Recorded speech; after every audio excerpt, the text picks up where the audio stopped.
Hello class, welcome to lesson 2-4, which is all about solving equations with the variable on each side. By the end of this lesson, you should be able to solve equations with the variable on each side, as well as solve equations involving grouping symbols. So let's talk first about our one new vocab term for this section, identity. An identity are equations that are true for all values of the variable. Identities are equations that are true for all values of the variables. And we'll look at some of those later on. I just want you to make sure you have that written down somewhere in your notes. Alright, let's jump into our first example. We're talking about equations again, except this time our difference is that we have our variables on both sides of the equal sign. Okay, so we're going to look at how do you solve these. First of all, you should note that we are still doing our order of operations backwards. Whenever you are solving for a variable, that is when you do order of operations backwards. Okay? So, as always, we are going to start by teeing it up. The only difference in this versus the previous examples that we've looked at is there's a little bit of flexibility in what you want to move first. I usually try to get my variable on one side of the equal sign because that's where I feel comfortable. That is what we've been doing for a couple of days now, so I like to get back to that little comfortable space, okay? So I'm going to start by moving a variable. In the first example, 1a, we have 5a on the left side and a negative 7a on the right side. I also like my variables to be positive, so I always look to see which way do I move my variables in order to get them to be positive. So I see I have a negative variable on the right hand side, and if I move that over, that changes it to a positive, right? Because instead of subtracting 7a, I have to add 7a to both sides. So now if I look, I have 5a plus 2 plus 7a on the left side, so that means I have 12a plus 2 equals, and then the right hand side is just a 6 now. How do I get 12a by itself? I want to get that, I want to isolate the variable, okay? So in order to move or get 12a by itself, I have to move that plus 2. So I'm going to subtract 2 from both sides. I now have a 12a equals, what's 6 minus 2? We have 4. And I'm just going to move that down so we have more space to finish this. I'm going to tee it up another time because my variable is still not on its own. How do I get that a by itself? I have 12a, so that means I'm multiplying. So undo multiplication, I'm going to divide both sides by 12. So I have a equals 4 divided by 12, which that is the same as a equals, how do we reduce that fraction? 4 goes into both 4 and 12, so let's reduce it by 4. 4 divided by 4 gives me a 1 on top. 12 divided by 4 gives me a 3 on the bottom. That means a equals 1/3. And if I wanted to, just like I've been showing you, I can plug that back in. I can do 5 times 1/3 plus 2 equals 6 minus 7 times 1/3. I'm not going to do that right now because I've been doing that in the previous videos, and I want to make this one hopefully a little bit shorter for you. I'm just going to set it up for you. You just have to solve, okay, in order to check the problem. Alright, next we have x divided by 2 plus 1 equals 1/4 x minus 6.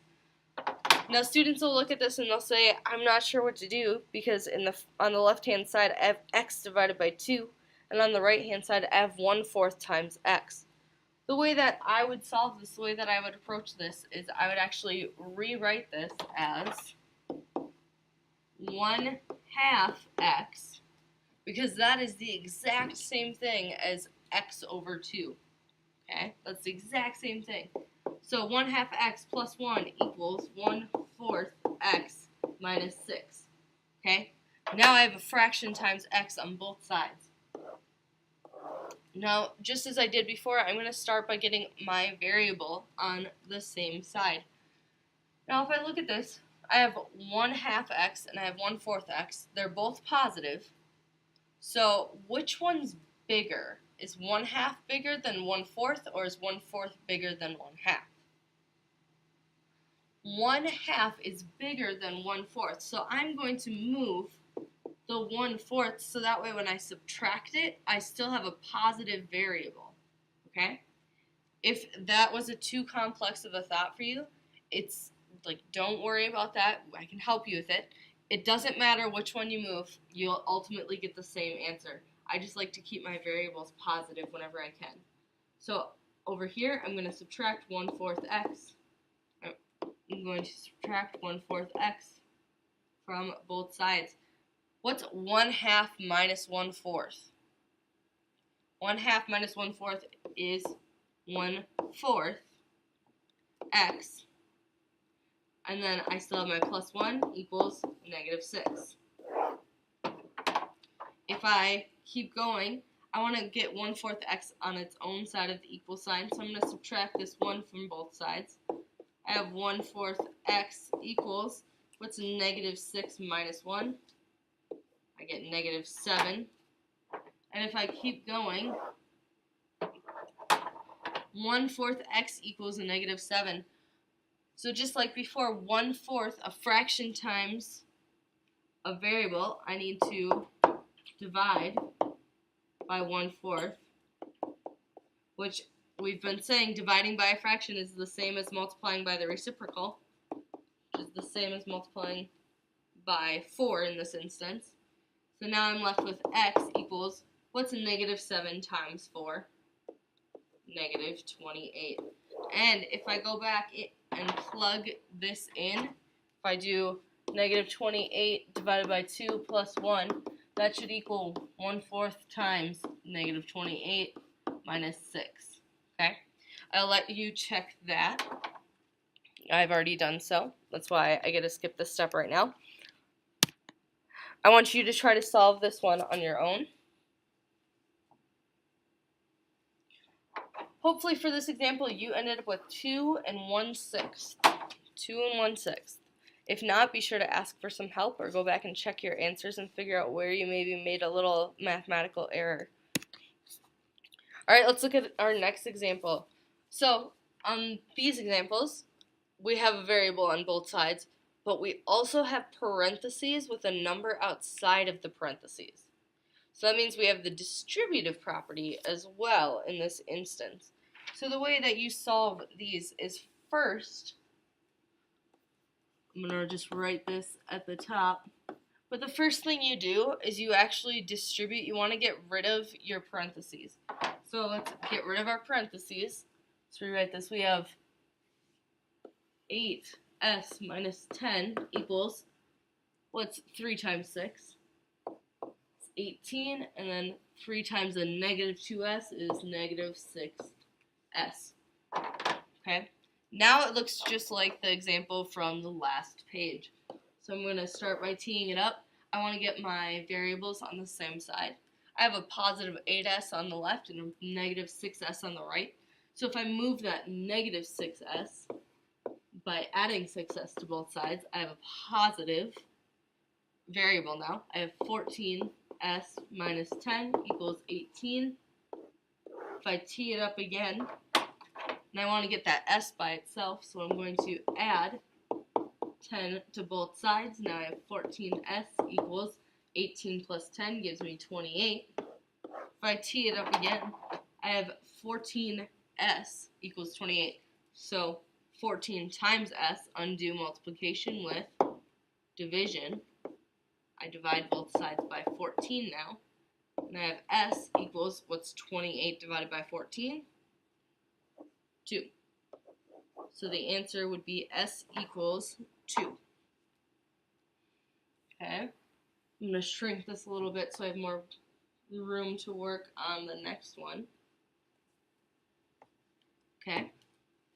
So just like we did on the last one, let's rewrite this without our parentheses. So 7 times n gives me 7n. 7 times the -1, -7 equals -2 times 3 is -6. -2 times n minus 2n. Alright? now I'm all set up to just do like what we've been doing. I want to get my variables on the same side. I have a positive 7n on the left, a negative 2n on the right. So I know if I move the negative 2n, that's going to make it positive. So now I have 7n plus 2n, or 9n, once I combine my like terms, minus 7 equals negative 6. And if I want 9n to be by itself, I have to add 7 to both sides. And I'm left with 9n equals a positive 1.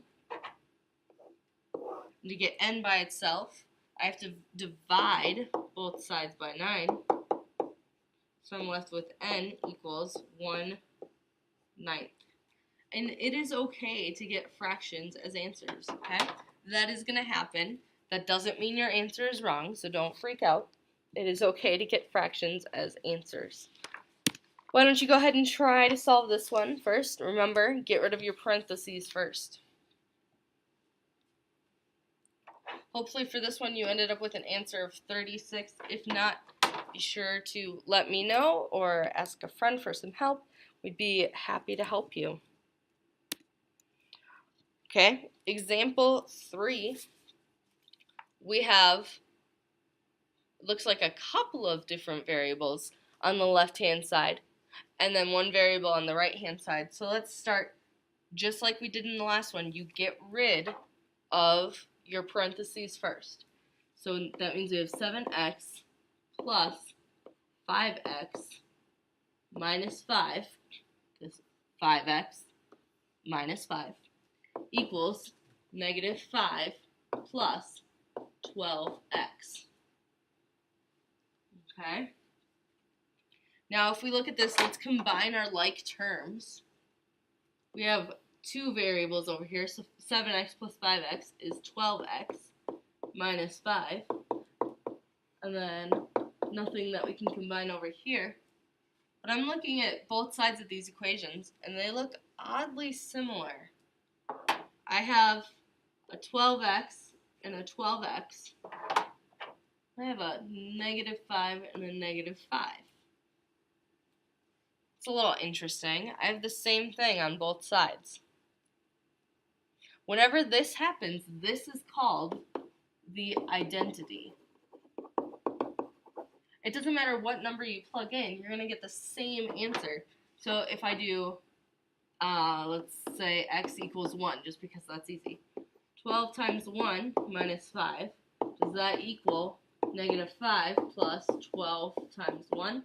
So we have 12 minus 5, which is 7. And then we have a negative 5 plus 12, which is 7. Okay, if you don't believe me, try any number you choose. I'll choose, let's go with 2. Does that equal negative 5 plus 12 times 2? We have 24 minus 5 equals minus 5 plus 24. And negative 24 minus 5 is 19. Negative 5 plus 24 is 19. Okay? So you know that this is an identity, and what you say in this situation is you write that, you write all real numbers make this true. Or if you want, I'm okay with you just writing all real numbers. Okay? I'm okay with that. Let's make this a little bit smaller so we have room to work on our next one.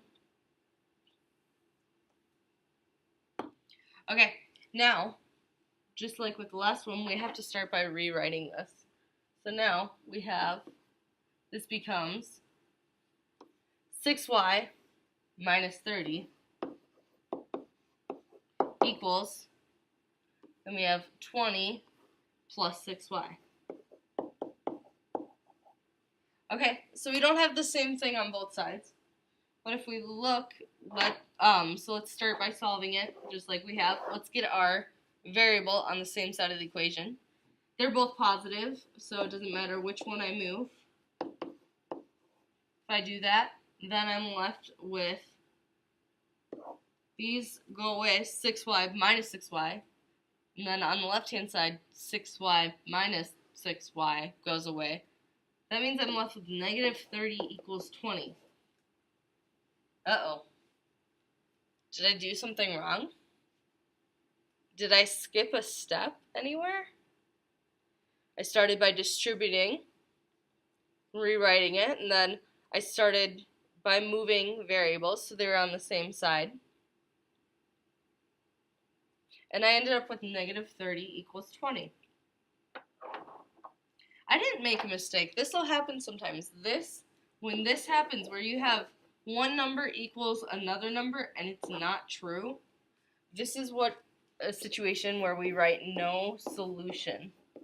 This means it doesn't matter what number you plug into your equation, it's never going to work. Those two things simply do not equal each other, okay? So why don't you go ahead and try this example on your own. It's your last one. See how you do.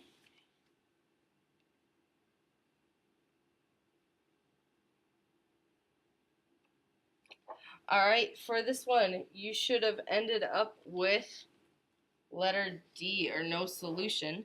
And I know I just told you that that was your last one, but I didn't realize we still had another example. And you have another one to do for this. Solve this one, see how you do. Hopefully you got this one to be true for all values of C, or you wrote it all real numbers. It's the same thing. Okay, quick concept summary. How to do step-by-step solving equations. Step 1, simplify the expressions on each side. Use the distributive property as needed. That's why we've been doing our parentheses first. After that, then use addition and subtraction, okay? After you're done with your addition and subtraction to get your variables of your like terms on the same side, then you do multiplication or division to solve. Okay? I promise this is our last example. Example 4, find the value of h so that the figures have the same area. Okay, so we have two triangles. We have a right triangle where the height is h and the base is 6. And then we have another triangle where the base is 10 and the height is h minus 2. Remember, our equation for the area of a triangle is 1/2 times the base times the height. Let's figure out. We want to know, what does h have to equal in order to have the same area? So first, let's figure out the area of this one would be 1/2 times our base times our height. What's 1/2 times 6? That's just 3 times h. So that means I can just write that as 3h. And over here, we have the area equals 1/2, and then our base is 10, and our height is h minus 2.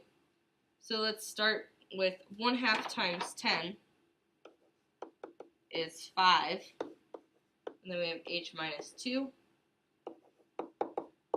5h minus 10. Okay, we want to know where are these what values of h are these equal to each other. So we're going to set these equal to each other. We want to set the two areas equal to each other. So 3h equals 5h minus 10. And solve it just like we were before. We want to get all of our variables on the same side. Okay, so if I do that, then I'm going to do this one a little bit differently. I'm going to start by moving this 10. And the reason I'm doing that is because then I have 3h plus 10 equals 5h. And now when I move my 3h, I'm still going to have a positive h value, right? So if I subtract 3h, now I have 10 equals 2h. Whereas before I would have had I done it the other way, 3h equals 5h minus 10. Then I would have had negative 2h equals negative 10, which is fine. it would have worked. I just like positive variables. I'm going to divide both sides by 2, and I have 5 equals h. And I don't think I've done this yet for you guys, but just to show you that it doesn't matter what order you do these in. Negative 10 divided by a negative 2 is a positive 5. And we're left with h equals 5. So it doesn't matter which way you do it, you should end up ultimately with the same answer. Okay?